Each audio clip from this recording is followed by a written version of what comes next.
Magandang umaga mga kapobre. Punta na naman ako sa laot. Maaga-maaga pa. Yung madilim pa. Maulap ang laot. Yan, kalangitan, maulap. Hindi pa nakalabas yung araw. Malayo kayo puntahan ko mga kapobre. Kayod lang, kayod. Kahapon, kakaunti lang yung nahuli mo kahapon. 5 kilo lang. Bagay, okay na rin kasi hindi naman talaga na-surface sa kartolina. May natira pa naman kaunti. Sana makaswerte ako ngayon. Sana may laman tong kamo ko dito sa ano. Puntahan ko yung kamo ko dito sa laot.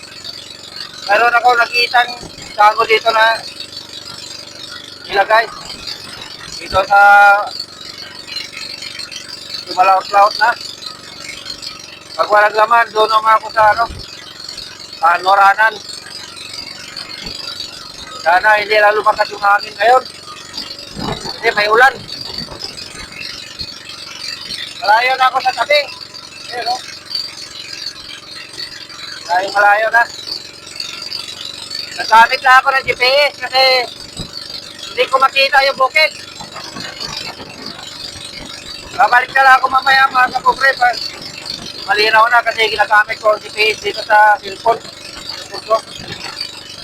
Para matuntun ko yung sago. Hindi ko may sentro pag hindi makita yung bukid. Kaya gagamitin ko yung GPS. Para sentro ko yung sago.